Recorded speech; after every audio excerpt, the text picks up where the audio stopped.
attending today. My name is Lee, and some of you know me, of course, but I would like to introduce you to Peter Davison. Peter was born to teach, and he's been helping all ages across the threshold of their own imagination to discover their brilliance and talents for over 20 years. He loves the challenge of working in diverse learning environments, from anger management programs with Los Angeles street gangs to life purpose exploration in the high Himalayan mountains. Ladies and gentlemen, Peter Davison. What a great introduction. I said, Lee, do you want to introduce me? And he said, sure. I said, well, I'm not going to tell you anything. You just have to make it up. He says, too late. I already went to your website. So he's good. He's good. Thank you for inviting me. This is a classroom about discovery. This is a classroom about discovering what's next, if I'm not mistaken. Is that correct? Discovering what's next. The future is friendly. So what is that going to look like for us individually? So it's a real delight for me to be here to share with you. And I really wanted you to sit in a circle, because circles are about inclusion. Layers in our society are about exclusion, because some people are at the top, and they're rich, they're famous, they're white, they're able-bodied, they're heterosexual, whatever that looks like at the top of the pile. And then down at the bottom we have a society where they're less advantaged people. I'm not interested in that kind of culture. I'm not interested in that kind of society where some people are not as good as someone else in layers. And in the room, there's a classroom that has that kind of layer effect. It's the front row, the back row, and the whatever row. So if you sit in a circle, you sit in a circle where everybody's equal. Everybody's even. Everybody's given a fair shake, and everybody's treated for being on the same wavelength. And as you so nicely said, there are no sharp edges in a circle. So nobody gets cut. Nobody gets hurt. Be careful, nobody gets hurt. No one gets to stand in the corner. That's right. So thank you for that. And thank you to Lee for the invitation.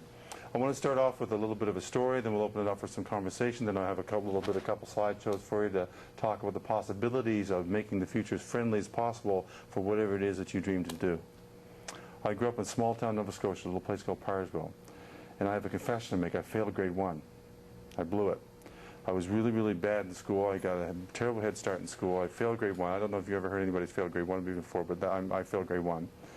And my teacher, Mr. Lampshire, held me back another year because I didn't get it. I wasn't quick on the draw, you know what I'm saying? And just a couple of weeks ago, or a couple of months ago rather, I was thinking of Mrs. Lampshire. I was thinking about the difference that she made in my life, because if she hadn't have failed me in grade 1, I probably would have gone on and struggled a little bit more than I struggled. Because as it was, I barely got through school. I barely got through high school, and I barely got to university. I got like 62 average was my average in high school. And for some reason, the house let me in, so I went. And I did so bad my first year that I was made to go to a class to have study skills. I was made to go. They said, look, you're so bad at student, you've got to go to this class. And I had to give them, what was it, $30. And they gave me $5 back every time I went to class, so I would get my $30 back. But I had to go to class to get my $5 every class. It was like, what is that? 6 classes. So I had to go to these 6 classes to get my $5 back. To this, if we should try that. well, to this day they still owe me $15 because I skipped the last couple of classes. All that to say that I'm not a good student. I'm not a very good student at all. I work very, very hard for what I get, and I don't come by stuff naturally because I have a bit of a learning disability, and that's been a setback, but it's made a different world for me, made a different way of looking at the world. And so I scraped through high school, scraped through college, and I became a school teacher. Now, my third year of university, I got a half a credit. I was dating a redheaded girlfriend. I started the photo club and started the parachuting club, and I got a half a credit my entire year. So I completely blew my third year of university. I had no idea what I wanted to do. I had no place to go. I had no dreams or desires or ideas of what I wanted. So I said, I'm going to do what everybody does around when they're 19 and 20, go to Europe. So I discover yourself in Europe, the old discover yourself in Europe tour. So I went to Europe. I worked for 6 months. I worked downtown as a security guard. When my friends were actually taking exams in college, I was working as a security guard doing all-night shifts. Worked as a photo shop for a while, just did some odd jobs for 6 months, saved up a little bit of money to go to Europe. So I went to Europe, and I found myself, I traveled with 3 friends of mine because they were all going to Europe as well. I found myself on the beaches of Portugal. And it's a really cool little country, Portugal. It's kind of on the far west coast of Ireland. In fact, a little tip of a little place called Sagres, where Christopher Columbus first started off in his adventure to discover himself and discover the world that we know today as North America. That's where he set off. And so there's a lot of adventure stuff happening on the very tip of the western tip of Portugal called Sagres. Everybody finds himself from that point. So I was sitting on the beach, and I said, what the hell am I going to do with my life? I have no idea what I'm going to do. And I thought to myself, what do I like? What do I like? And at that time, remember, I had the redheaded girlfriend in the photography club. Well, redheaded girlfriend's still come and go, but the photography club. And so I really love photography. So I said, well, what job can you make as a photographer? And so, well, you can do wedding photos. And I thought to myself, wedding photos. Whew, I don't know if I want to do wedding photos for the rest of my life. So I thought about that, and I said, nah. And then I thought, what else do I like? I said, I like kids. I kind of like kids. Kids are kind of fun. They're kind of fun hanging out with kids. They're kind of foolish, kind of goofy, whatever. Then I got this little aha moment, this little duh, I said, maybe I'll be a school teacher. Maybe I'll be a school teacher. And I thought, wow, that's great. So I got it, right? That was like my first month, and I spent another 5 months just hanging out and traveling around Europe and just seeing the sights and all that kind of stuff. So I could have gone home that moment. But I came home the day before college started up again, and I signed up for all the courses that I missed in my 3-year failure year. And I signed up for the courses, and I went back, and I got B's and A's for the first time in my life. I didn't get AAs, I got A-, which is really cool for me. I got an A-. I got, yes, an A-. And I got a bunch of B's, and I thought, what is going on? What's changed between my half a credit and the redheaded girlfriend and now was the fact that I kind of had a sense of what I wanted. I said, I want to be a teacher. And I went to my family and I had lunch, dinner with my family. I said to my mom, Mom, I decided what I want to be in my life. I want to be a teacher. And she said, that's nice, dear. And I said, no, Mom, I want to be a teacher. I discovered I want to be a teacher. She said, well, that's nice, dear. And she said, may I remind you that you have 5 aunts and uncles that are teachers, both grandparents are teachers, and I was a teacher. So, honey, it's in your blood. You can't help it. I said, oh.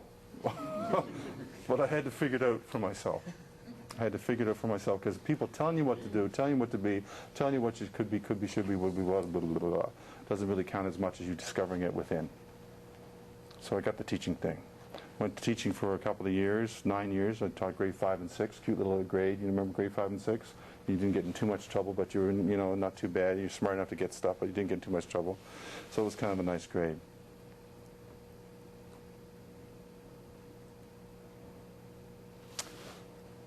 And I never taught math in grade 5 and 6 because I can't do math to this day because my brain doesn't work for math. I'm not a math kind of guy. And I guess I want to share the next little chapter because it's part of my journey too, and what I'm going to be inviting you to do is reflect a little bit on your journey, on what the future can look like for you. Because I didn't know what the future was going to look like. It's kind of one of those things where you just take a couple steps forward and you sort of go with the flow. And you never know where things are going to end up. You never know what journeys are going to take you this way or that way, this way, up or down, or left or right. You never know what things are going to happen to you. So I shared a place and a vigil in 1989. You remember the Montreal Massacre? Montreal Massacre in 1989. The guy walked into a classroom just like this. Yeah, I walked into the classroom, and he had a .22 rifle, and he looked at all the guys, and he said, guys, get out of the room. And he started shooting the women. Bang, bang. Bang, bang, bang, bang, bang. And he shot 22 of them. And 7 of them, how many? 11, 7. Oh, I forgot. 14 died. 4 times. And then he killed himself. So he shot 22 and 14 died. And that became the Montreal Massacre. It was like the college shooting in Montreal just a little while ago. Kind of everybody was really spooked out about that because they'd seen a big one before. This guy shot a couple of people. Well, the guy in 1989 shot 14 people. So I got involved with a group of guys that wanted to talk about what's it mean to be a guy, because this idea of solving your problems with violence and killing people and shooting people up and all that kind of stuff. And when he was shooting the girls, the women in the classroom, they were studying to be engineers, and engineers, build bridges and buildings like this and all that kind of stuff. And he never got into the school, and he got a real hate on for women. So when he was shooting, he was yelling at the top of his lungs, "You're all a bunch of feminists, and I hate you." Feminists being women that want to build bridges, right? Women that want to stand up for themselves and do their own thing, go to space, whatever it looks like. And so there's a real thing about hating women. And we thought, wow, that's a drag. Like, not all guys hate women. We're trying to figure out how to get along with them. That's fair enough. Trying to figure out what they want and all that stuff and what they need, but we don't all hate them. And so we started this men's group to talk about violence prevention and to look at the possibilities of a healthy relationship between men and women, but also a healthy relationship as a man in our society and as women in our society, and on letting go of the boundaries and the blocks around who we are as a person. Because if you watch TV, you'd swear that guys have to be tough and in control and hide their feelings. You know, if we're, I'm doing the, what I'm saying, whatever, right? How's my acting? Is that okay? You know what I'm talking about? Yo, what up, job, cool, don't worry about me. I mean, my cat just died, but I don't have any feelings for that because I love my cat for 17 years and it's dead and that's okay, you know? So that kind of stuff. And then the girls, of course, they got to be passive and skinny and thin. That's a big stereotype, right? Blonde hair, typically. And if you don't have blonde hair, you got to make it blonde hair and all that kind of stuff. You got to be really skinny and the big boobs and those stereotypes. Just open up the magazine. You know what I'm talking about. You know what I'm talking about? Okay. The Bibles for how to be a man and women are in the drugstore magazine racks. You know, FHM and GQ, and that's for the dudes. And, you know, like somewhere in the middle of all that, somewhere in the middle of that is the real me. Like, I like sports, I like all that stuff, but I also like to cry when my grandmother dies. It just happens to me. I loved her, and it hurt, so I cry, you know? But if a little boy cries, we say, oh, act like a man, grow up.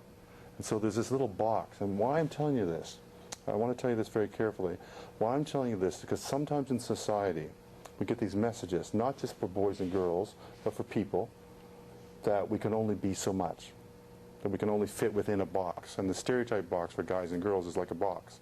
You can, you know, if you step out of the box and you want to be something unusual, like an unusual career, like if a guy wants to be a nurse, it would be a stereotype, or if a woman wants to be an engineer or an astronaut or whatever, that would be busting the stereotype wide open, right? So I'm telling you this because it's part of our conversation today around the future and how unlimited the possibilities could be for you. Because society tells you what you can be. Society tells you how far you can go if you're a certain religion. It tells you what you're supposed to be like. It tells you how far you can go if you're a certain race. It tells you what you're supposed to be like. If you're a woman, if you're poor, if you're rich, it tells you what you're supposed to be like, right? Do you understand what I'm talking about? How these little boxes come around us? And when I was in traveling over in Mount Everest, I love elephants, right? And elephants are just the coolest animals. I just love them. I think they're the funkiest little critters in the world. And I get a chance to take one in the jungle and just hang out with them. But I learned how they train elephants. And they train elephants by taking a little baby and they tie a chain and a little tag on them, you know? Like what do you call it, a collar or an ankle bracelet? And they put a post in the ground. And the elephant walks around for a while and gets so far and then kind of feels the tug, right? And then he sort of walks around the other side and feels the tug that way. And after a couple of months of training the elephant to know its boundaries and its limits, they take the chain off and they put a little cord because they want to use the chain for somebody else. So they put a little cord, and all the elephant has to do is feel just the little start to feel the tug, and they go, oh, that's my limit, and they stop. So sometimes we get messages from people, family, society, ourselves, and I'm the worst one for it, about how much I can have or how big I can be or how fast I can grow or how much I'm worthy of this girlfriend or that girlfriend, or should I ask her out? I don't think she'll ever like me because I'm whatever I am, whatever I tell myself, right? And sometimes we put these little limits around ourselves, and that just stops us right where we are today. So this guy, for example, he's saying he's working for a while. He says, that's enough of that. I want to learn, I want to grow, I want to become something different, something new. And I really, hats off to you. You're the only one in the room with the how you got to have. Hats off to you for wanting to do that, because you're saying to yourself, I've seen that world, I've seen the box of that world, the work world, and I want to come back to the work world a different person. And when you come back a different person, you've got a different box to play in. Everybody's got a box. Don't get me wrong, you have to have a box of some kind, right? It's called your value system. But you share and participate in that world as you will. So I want to do a couple of exercises on expanding the imagination and talking about the possibilities of being something, of entertaining, I think is the word I'm looking for, of entertaining whatever it is you want to become. And know that the sky is no limit. Like, I never thought in a million years that I'd be hiking to Mount Everest when I was in grade 1 or when I was in small town Nova Scotia. Because small town Nova Scotia is like a little box. It's this cute little place, where you go and you live. But don't get me wrong, I like small towns, and there's a good thing. How many go from a small town? Cool, you love it. So I define small towns as only one Tim Hortons. You with me on that? That's if you got 1, 2 boards, or no traffic lights. There's actually a Facebook site. It's actually a Facebook site that says I come from a town with no traffic lights. But small towns aren't all that cracked up to me. There is crime, you know. There's crime. Did you know that? Okay, like just the other day, the guy was mugged, he was robbed. The guy took his wallet, and he went up to the RCMP station. He said, you know, excuse me, officer, I've been mugged. And they said, well, who, you know, tell me, can you give us a description of your assailant? And he said, yeah, it was Daryl. And the guy said, well, what was he wearing? He said, well, he's wearing jeans and a red shirt with like a reindeer on it. And the cop says, is that the one his sister knitted him for Christmas? Yeah, he says, that's the one. So they put, calling both cars. All points bulletin out for Daryl because he robbed Jimmy the other day. So that happens. But to get beyond the small town boundaries, or to get beyond your own imagination, requires a little bit of energy, requires a little bit of focus, a little bit of determination, a little bit of guts, a little bit of putting your values on the table, a little bit of saying no sometimes. Sometimes it means to say no. And it requires all those things. And so I don't know where you're going to take all that stuff. I just want you to know that it's possible to go beyond failing grade 1 and to be something a little bit different. I'd be happy to talk about my own personal career journey with you as I go, but I do want to show you a couple slides. Can I show you a couple slides? You can see okay there? This is from a slideshow that I do on the 4 dimensions of energy. And there are 4 dimensions of energy, 4 sources where we get our juice from. And the first dimension would be the physical. Okay, so it's the physical dimension. The second dimension is the emotional dimension, which is that sense of togetherness with others. The third dimension is the mental dimension, and the fourth dimension is the spiritual dimension, that sense of giving to someone else. Because when you, all these are sources of possibility for you as well. So I just bounce it off you, but the mental dimension. So I'm going to show you a couple of slides here, just get you thinking about this. Now here's a good cartoon about oh no, it's okay. It's okay. Keep it up there. Doctor, I'm taking so many pills at mealtime that I'm too full to eat. And the doctor says, no problem. Here's a prescription for a pill to restore your appetite. You know the definition of insanity? Anybody? Definition of insanity: doing the same thing over and over again, expecting different results. You can write that one down. Doing the same thing over and over again, expecting different results. That's insanity, because it's not going to work. So there's a little world out there of people that do the same thing and think the same thing, and they get the same thing. So if you do what you've always nobody's got a pen out here. I got some quotes for you if you want them. If you think what you've always thought. If you think what you've always thought, you'll do what you've always done. If you do what you've always done, you'll get what you've always got. Do you hear the word new in there anywhere? No. That's not in there. But I'm saying think new, think something new, do something different, and get something better. That's the difference I'm talking about in our conversation. So there's a cartoon that kind of pulls that around. You've probably seen some of these on the internet, but I think it's worthwhile having a look at it. Have a close look at that and see if you can make sense out of it. Can you make sense out of that? Yeah, what's the problem? Well, for my brain, I kind of read like that anyway, but I can still make that out. Can you read it? How many people can read it? Can you read it? Right on. Can you make it out? Even if you're sitting up close?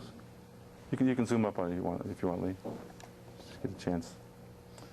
I thought I'd share something a little unusual with participants. According to research at Cambridge University, it doesn't matter in what order the letters are. The only important thing is the first letter be in the right place. Neat, eh? The power of the mind. Now, we can make sense out of nothing. Like, that's gobbledygook, really. But the brain has an immense capacity to make sense out of stuff. I want to show you another slide. Now, read the color. Oops. Something happened. Read the color, not the word, to yourself. Read the color, not the word.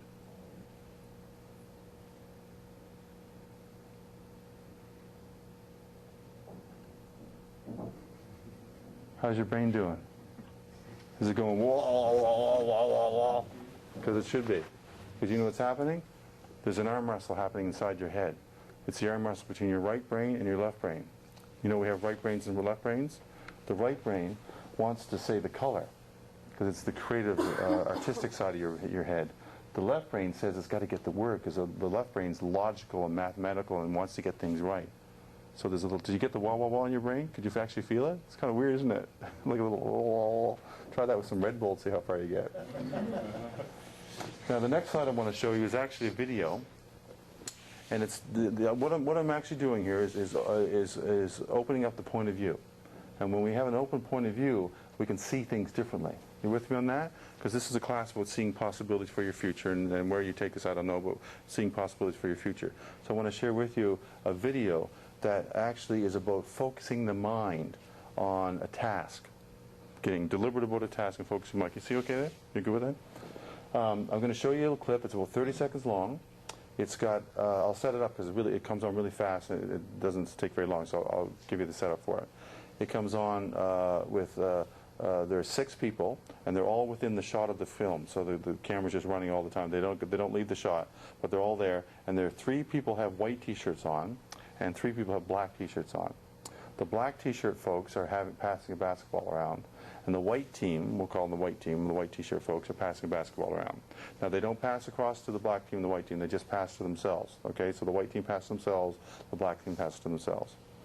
Your task, should you choose to engage in the activity, is to count the number of passes, successful person-to-person passes that the white team makes. You ready for it? Okay, want to get the camera from that? All right, you're ready. Here we go. Just the white team, and don't say anything. Just don't count out loud or anything to give it away.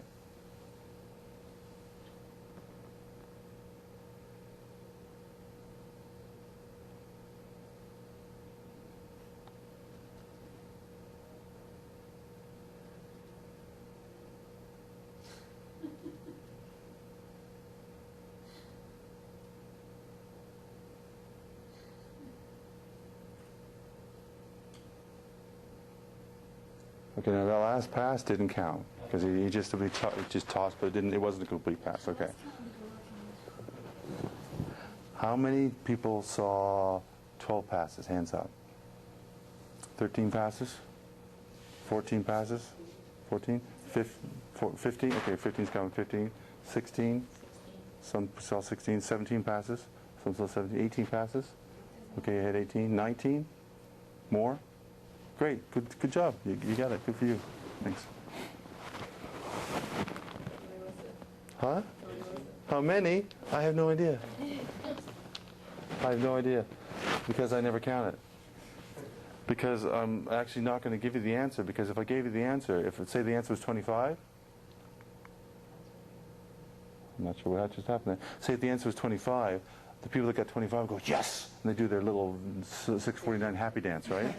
They go, yes, I was right. And the people that guessed 26 are going to say, wait a minute, no, wait a minute. There was one more. I know there was one more. And if I really let them go, there could be a fight. There could be a fist fight. And the 24 people are going to go, oh, man, I'm so stupid. I can't believe I missed that one. Damn, I'm such an idiot. There we go again, being dumb, dumb, dumb, dumb, dumb. Stupid, stupid, stupid. So why would I do that to you?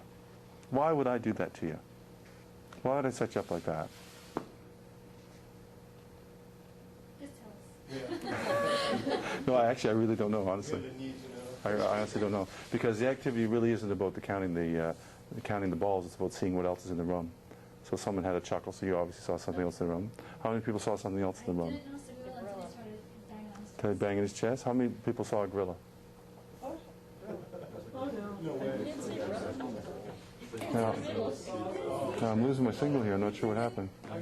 Can you go check that out? Do you know how to do those computer things? No, you. Your laptop's off. I cannot tell you anything else except. Can you push a button on the laptop? Just hit a key on the laptop. Just hit a key and get it back on. See, it'll come back on. That was years of training.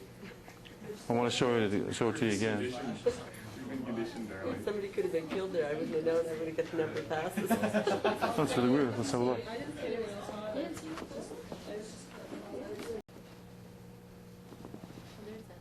Oh, it's kind of. It's It's coming, just warming up. So we get stuck in our thoughts, and when you get stuck in your thoughts, you get stuck in your brain, you get stuck in your possibilities. So exercises like this to open up your mind and open up your possibilities and imagination are useful, can be useful for you to think bigger about your possibilities for your life. That's why I'm doing this. So I don't know the answer, and I actually never count, because if I knew the answer, then I'd be lying to the people when I do the exercise. So to be fair, I don't actually know what the answer is, but you can. We're gonna watch it again. I'm gonna invite you not to count. I'm gonna invite you to look for the fun, look for the gorilla, but someone's gonna count just so they can be right. So that's okay, because that's human nature, right? That's human nature. Okay, so I'll play it again. That's the first slide, of course.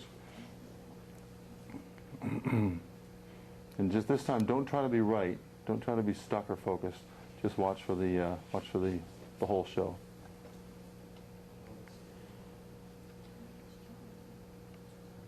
Assuming there's a video driver on the computer. It's coming to something else. But if you look at that exercise, I'm just thinking about, eyewitness reports for police. Exactly. And stuff. I mean, how reliable is it? When I was to witness a crime there, but I'm focused on something else. I didn't see the gorilla. I have deep empathy. I'd swear there was none. I totally agree with it. I have deep empathy for police officers. I did some training with the police when I was with Family Violence Prevention. They have seven witnesses at an accident. They have seven different observations. How they put stuff together, I have no idea. You know why they don't say it was a green Chevy that did the robbery? Because what color green is it? Like who's green, right? Like if that's green, you got green on. And Chevy, well, was it a Pontiac or was it a Chevy? You know, like they don't even go. They do a light-colored sedan, a dark-colored sedan, because they don't even want to get into that. So they keep an eye out for that. So that's why they do that stuff, because of people's perceptions. But I want to share with you this. I want you to look very carefully at this. Very carefully. I want you to look for something else besides the FedEx word. It's in the FedEx word, but I want you to look for something else. You see it already? Okay. Do do do do do do do do do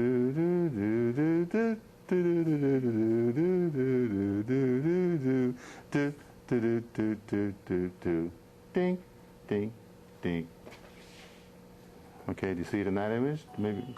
Oh, I got sound. I got sound. That's the most annoying song in the world, isn't it? It's just sort of this earworm that gets in your brain, right?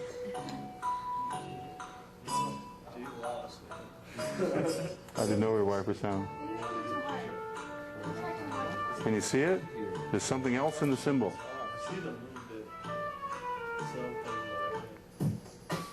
How about now? How about now? Can you see it now? How about now? Oh, yeah. Now, once you see something, can you see it now? The arrow? See the arrow? Once you see something, you can't unsee it. Once you see the world in a certain way, you can't unsee it. See if you can see it now. Can you see it now? It's all over the place. Huh? Can you guys see okay? Can you see it now? How about now? Can you still see it? Once you see something, you can't unsee it. Now you can see it. It's actually part of the thing, right?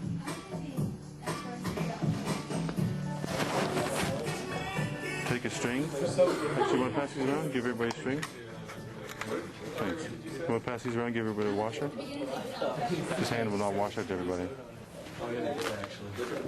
You see the big arrow? I did. No, but at the beginning when they were coming up with the name, you know, FedEx. When did they come up with that? Like, did the arrow come up when they were designing the logo, or was it just like an afterthought? Excellent question. Which came first? Now, they spend tens of millions of dollars on a logo. If you're in graphic design, you know what I'm talking about. But there's probably nothing surprising about that in terms of what they design. But maybe they're just playing with it and they're putting it, oh my God, there's an arrow. You never know, right? You never know. Best. And once you see the arrow, you can't not see it. So every time you see the FedEx symbol, you will now see the arrow. So why am I sharing that with you? You never noticed it before. Well, guess what? Everything's out there waiting for you to observe. Every possibility, every channel, every life quest is out there for you to observe.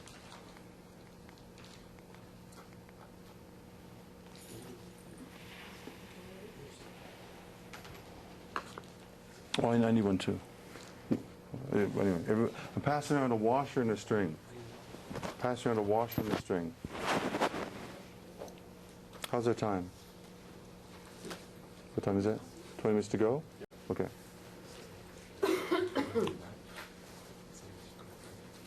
Passing around a washer and string. I'd like you to tie the washer onto the end of the string so it hangs like a pendulum. So just... What? Are we going to try to hypnotize each other? Yeah, that's the idea. You're good, you're good.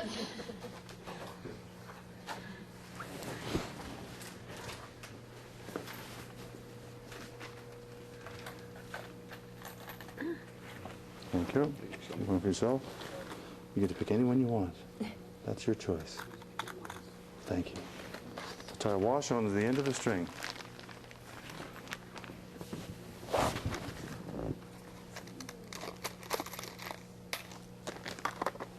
You have my permission to tie one on at the within the walls of the community college. Never before done in history that we know of.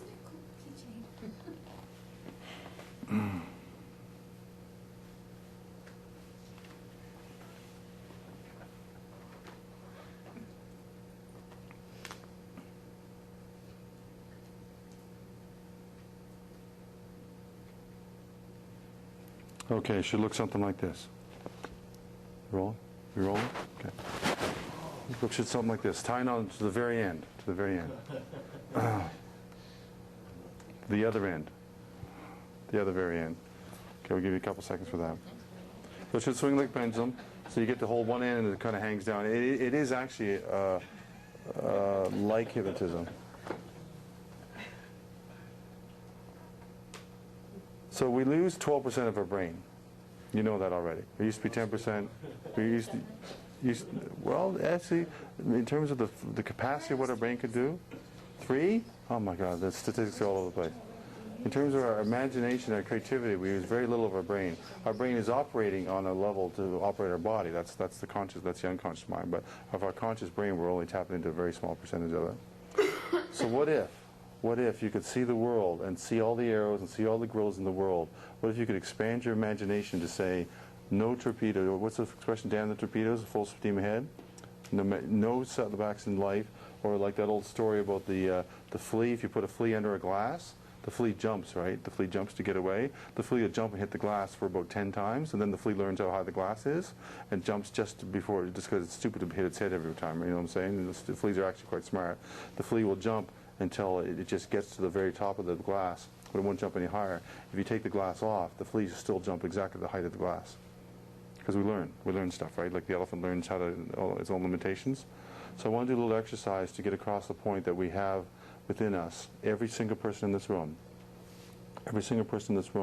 has the capacity to do exactly what they want, when they want it, and as far as they want to do it. So I want to play with you a little bit on this, and this is a little game. Please hold the string up about nose height.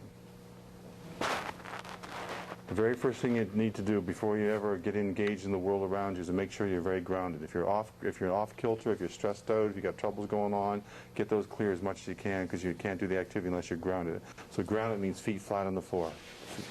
Even though you're on the 3rd floor here, flat on the floor. Take a nice deep breath just to really be present to yourself, be present to the moment, because you can't be worried about the past. You can't be guilty about the past and worried about the future and have this activity happen. You've got a lot of stuff going on in the past because you feel bad about what happened or what didn't happen. You're worried about the future because you're not sure what's going to happen. You get all stressed and fretted out, then you can put your energy onto that. So I'm inviting you to put your energy onto this moment. This moment is the only moment that counts. This is the sacred moment. Worry the past, worry the guilt of the past, worry the future, or this moment, which is the only place that love can take place. Love. So, steady this washer, take a nice deep breath together, and exhale slowly. Feel a little more grounded, a little more present. Now make sure that your arm does not move a stitch, and make sure that the washer is still before we start. You ready? Still the washer. We're going to do 2 things. We're going to tell the washer to move left and right. We're going to tell the washer when we're finished with it moving, we're going to say the word still. So out loud, I'm going to invite you to say left, right. You ready? Nice and still. Start with it still. You ready? Out loud. Left, right. Left, right. Left, right. Left, right. Left, right. left, right, left, right, left, right, left, right, left, right, left, right, left, right. Put your mind on the washer. Left, right, left, right, left, right, left, right, left, right. And bring it back to still. Everybody say still. Still. Still. Still. Still. Still. You want to try another direction? Is that a yes? Okay. Let's try in and out. In and out. In, out. In, out. In, out. In, out. In, out. In, out. In, out. In, out. In, out. In, out. In, out. In, out. And try still. Still. Still. Still. One more direction. You want to try it? If you need to just still it with yourself, with your own fingers. Because once they get going kind of wild. Sometimes they work one way better for others and one way better for another. Let's try the third way you can move it. And the third way, as you might have guessed, is roundabout. So make sure you start steady. Look at the washer. Put all your mental intention, your mental focus and your capacity on this washer. Let's try roundabout. You ready? Let's actually do it silently. Don't say it out loud. Do it silently. Say it to yourself, roundabout. Or repeat it to yourself.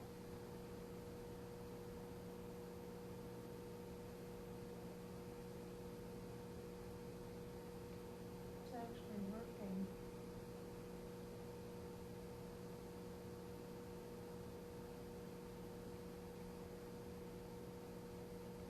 And when you're ready to say to yourself, say the word still.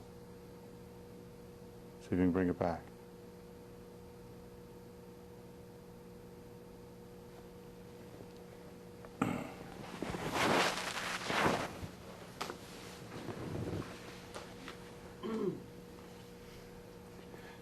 How did it work for you?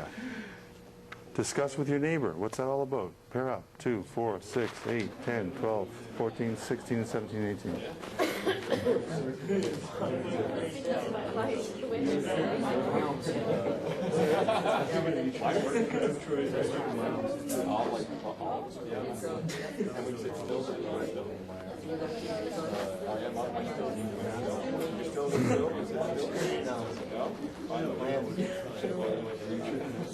He was hardcore. Tried to stop, he was tripping outside. That's crazy.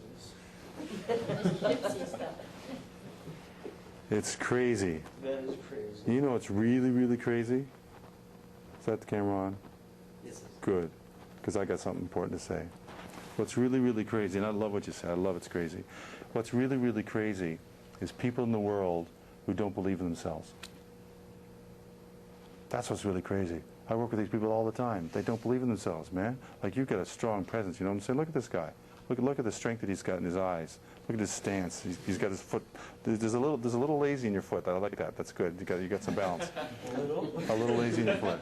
But you got the presence. You've got the strength of character. You know. That's really powerful stuff. And he's a skeptic too. I love that too. Everybody in this room has all the things that I'm going to share with you in a little card. We're going to pass these around in a second. Everyone in this room has these things. But I want you to use this little washer thing anytime you're feeling that you lost the plot. You ever feel like you lost the plot some days? You know the plot I'm talking about? That's the play of your life, the script of your life, the show of your life. Sometimes when you lose the plot, you get feeling down or bummed out, or you get a bad test result and you say, oh, what am I doing here? You question yourself, you self-doubt yourself. You say, I don't know what's going on. That little character that talks in your shoulder, you know that little character? You got one of those? You say, yeah, you're stupid, you can't. What do you call it? The Trident, yeah, little devil character. And there's your little angel over here saying, oh, you're beautiful, you're smart, you're intelligent, you're warm, you're compassionate, you're loving, you're worth everything in the world, that's beautiful. You know, listen, yeah, listen to you. But there's all that other one over there, right? Well, whenever you get that kind of sense of doubt, or that you can't do a good job, or that you have to be perfect, which is another little thing that we do to ourselves, you have to be perfect, you can't do anything unless it's perfect, just get the old washer and give it a little swing.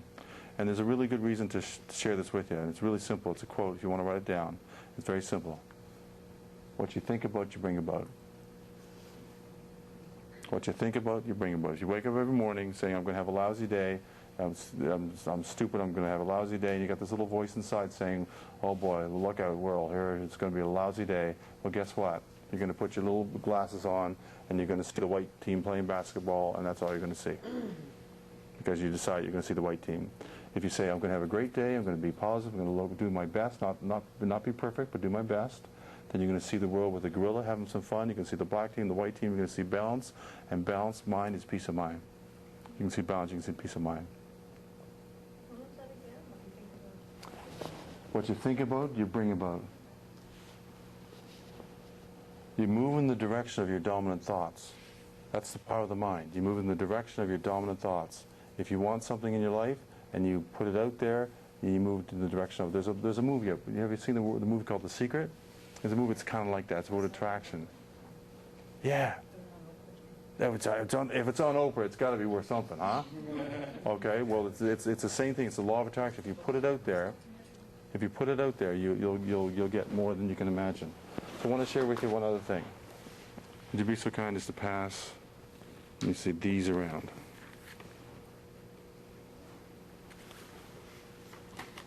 While we're at it, we'll pass these around. You get one of these, too. Well, clips on my website, so it's really handy to have a little video. So I appreciate the opportunity to do that. We watched those. You watch the videos? We watched the clips. Yeah. Oh, you watch the clips? Yeah, I love putting those little clips on there. Thank you. People say they get hired if you have a clip, right? Thank you.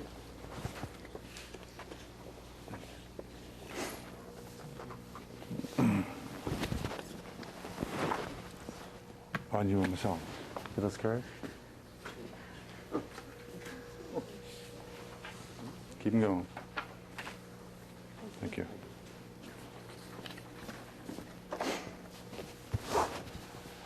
Ready, Lee? Wow, right, okay. There are two attitudes in the world, and this is part of what you think and what you bring about. You want to write this down and just think about it? That's cool. There's the attitude of gratitude or the stinking thinking. Stinking thinking will get you exactly as far as you want to get, which is as far as you think you're worth, which is not much, or the attitude of gratitude will take you to new heights. In fact, your altitude in your life, how high you go in your life, is determined by your attitude. Your altitude is determined by your attitude. So your stinking thinking or attitude of gratitude determines your altitude. A couple little quotes for you. I share with you the Virtues of Character card. This is a very open card that talks about the gifts of character that every single person in this room and in the world are born with. 52 virtues, and the virtues are a little different than values. Virtues are parts of your character. It's the virtues of courage, for example, or caring, or commitment, or compassion, or confidence, or consideration. These virtues are available to you every day, and when you go through a tough time, you kind of call on them. You ever go through a tough time where you had to have some strength, or you had to find some courage to get through a tough time, or maybe you need to be compassionate with a friend who's going through a relationship breakup, or, well, I mean, there's a zillion on here. Generosity. Maybe you had to be gentle at one point in time. If you ever play with a baby, you have to be gentle with the baby. You can't bounce them around because you have to be careful with them, so you have to be gentle.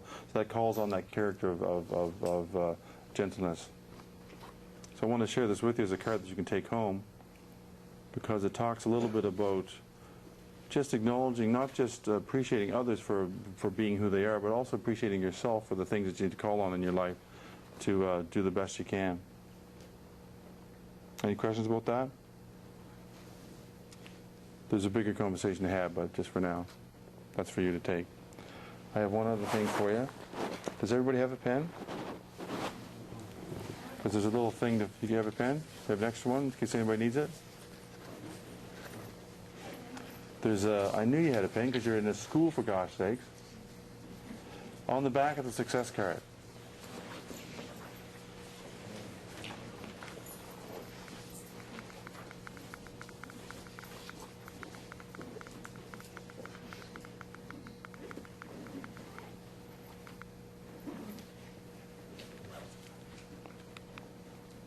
On the back of the success card is a little list. Now you can use the virtues card to help you with the list, but I want you to think about an unsung hero. I want you to think about someone that made a difference to you in your life. Now for me, it was my grade 1 teacher, Mrs. Lampshire. Mrs. Lampshire made a difference to me because she believed in me, She was compassionate with me, and she had a sense of humor. I remember those three things when I failed grade 1 and I was put back another year. I was a little mad at the time because all my buddies are moving on. But when I look back on that moment, I could understand those three virtues that she had. So what I'd like you to think about is think about someone that made a difference to you, someone that makes a difference to you for a reason, a season, or a lifetime. And take this little card and write on the back the three character traits or virtues that I admire most in my unsung hero are. And think about that person for a little bit. It might be a school teacher, it might be an uncle, it might be a family member, it might be a hockey coach, could be like a minister or someone like that. And just jot on the back those three virtues that you think about. And if you can't think of any virtues, just have a little look at your list and see what the things that they reminded you of. Maybe they were, they were very considerate to you. Maybe they were very courageous. Maybe they were very enthusiastic. You really appreciate their enthusiasm. Maybe they were really idealistic and they kept believing in better. So take a minute to do that if you would be so kind.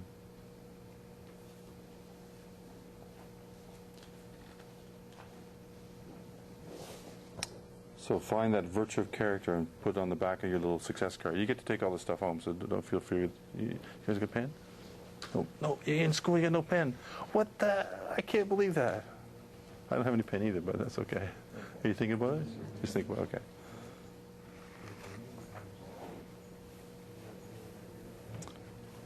The last line in the card, is that our name or theirs? Oh, it's a blank. Yes. You're jumping ahead. Oh, he's got a pen. There you go. Thanks a lot. That is very generous. I appreciate your generosity. That's a virtue of character. So let's do 1, 2, and 3 first. Everybody got a couple of thought, an idea down there? Person to think about? Can you take a few virtues, little character, little quality traits, that kind of thing, okay? Now, do I have enough time? Another 5 minutes? Is that good? We're good? Yep, 5 minutes. I had exactly 5 minutes in my little brain. Okay. So what I'd like you to do is just turn to your neighbor and just share the person you're talking about. Just say if you feel comfortable. If you're not, that's fine. Okay. Just turn to your neighbor and share the person you're thinking about. You give you 2 minutes for that.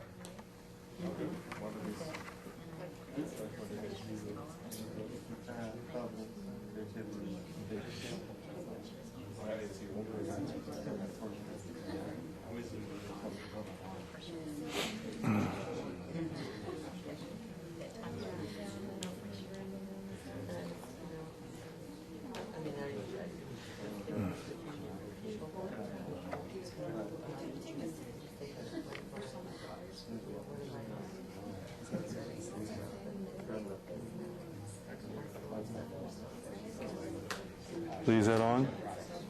Doesn't need to be right. Doesn't need to be right now. Yeah. I invited you to share 3 quality traits of your unsung hero. That's the person who made a difference to you, who was there for you at a particular period of time, or maybe throughout your life.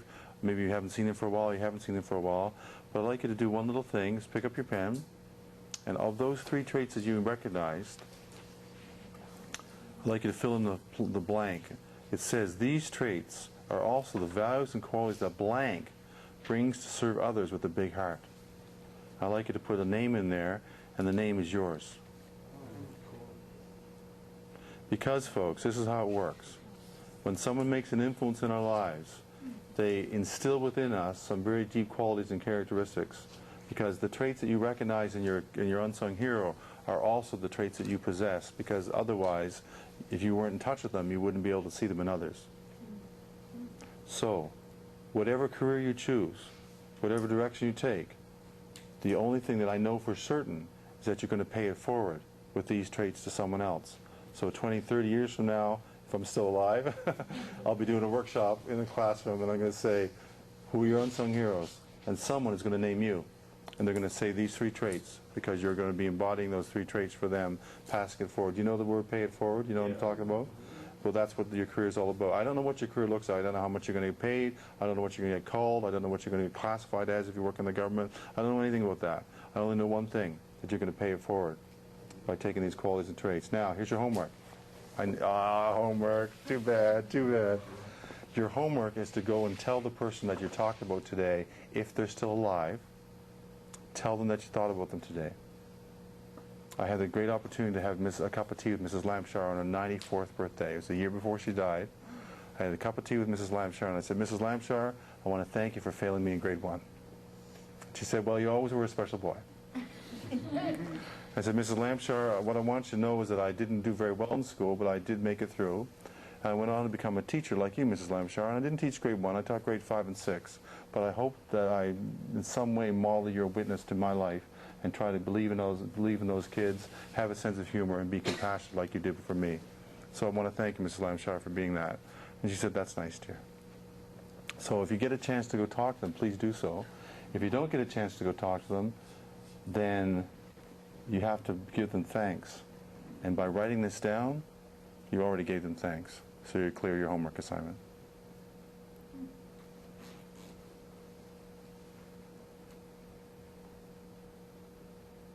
You remember the movie with Russell Crowe? The Gladiator? Great film, powerful film. The Boys, it's a boys' film, dudes' film all over. There's a great scene in The Gladiator. You know, he's a man that's been broken. He's a man that's been on the bottom of the pole, on the bottom of that social class of structure. And he climbs his way back up to get well, revenge in a sense. But he says a line that I want to share with you. And the line is this. He says, what you do in this lifetime echoes in eternity. What you do in this lifetime echoes in eternity. Whether it's a simple pay it forward formula, whether you get a job that helps other people, the bottom line is that whatever you do should have something to do with service to others. And I want to share with you a little quote on the sideboard. You ready for it, Lee? Oh. That everyone has the power for greatness. Not for fame, but for greatness, because greatness is determined by service. That's Martin Luther King. There are 3 things that everybody in the world wants, and this is the only way I can help you with your career choices. Whatever you do, it doesn't matter if you're a dishwasher, it doesn't matter if you're a bus driver, it doesn't matter if you're a doctor, it doesn't matter if you're a truck driver, it doesn't matter. Whatever you do should have these 3 things fulfilled, because everybody in the earth wants 3 things. They want to have love. They want to be loved and to be loved. And whatever you do in your career, if it helps them to love and love more, or to be safe, or to be comfortable, or to be happy, so they can love and love more, then you've succeeded as a career choice. The second thing they want is to do right by their family. Everybody on the planet wants to do right by their family, whether that's a single parent, or whether that's a couple with no kids and a dog, whether that's a grandmother lives with you, whatever your family looks like to you. People want to do right by their family. So if you help them do right by their family, you're doing something beautiful in this world. And the last thing all people want to do, they want to serve. And like this fellow carrying a load of wood up the mountainside, he's serving somebody to build a house. Now that person may never meet this guy. They may never meet this guy. But they're going to build a house, and they're going to live comfortably, maybe raise a family, do the loving thing, because he's taking his time and his talent and his hands, and he's making something beautiful. So to love, to do right by your family, and to serve others is the greatest gift of all. And so whatever career you choose, as you go chugging away at trying to figure out what that looks like for you, just double check it against that. You know what I'm saying? Like a litmus test. You know, in chemistry we dip the litmus in the little stick in the water and it changes color. Just check it against that to see what you got. So I share with you a little quote, a little success quote. And I want to close before we do little questions around the success quote. Oh yeah, these are good. These are good. Interview questions. When you go to heaven, did you know there's an interview? If you're Egyptian, by the way, if you're Egyptian and you go to heaven, there's you get interviewed by the Egyptian. You know, like what is it for Christians? It's like St. Peter. He's at the gate. You know. Well, for the Egyptians, the guy's name is Osiris, and Osiris asked 3 questions to get into heaven. You ready for it? See if you can get into heaven right now. Did you find joy? If you answer that question, you're a third of the way into heaven. Did you give joy? And the final question to get into the Egyptian heaven is, who's the best band, the Beatles or the Stones? Now, fortunately, number 3 is actually multiple choice answer. You can't get anything wrong. But that's the point. So I want to close with this slideshow. It's about success, and it's dedicated to you folks as you discover the success for your future, whatever that looks like for you. Do not beat yourself up for not knowing what the answer is today. It took me a long time to figure it out, and even then I changed careers 3 times, so don't worry about that. But I want to close with this because I dedicate this to you. Please take this quote home, and it's a dedication quote to you. To laugh often and much.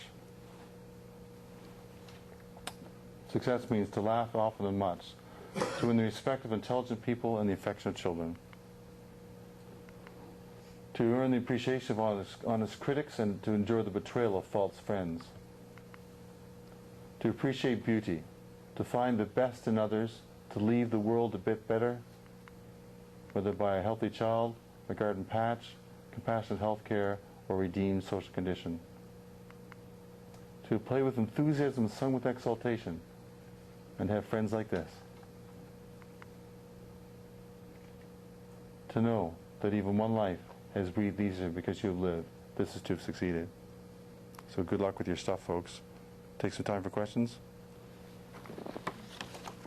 That's it. That's my presentation part. Cool.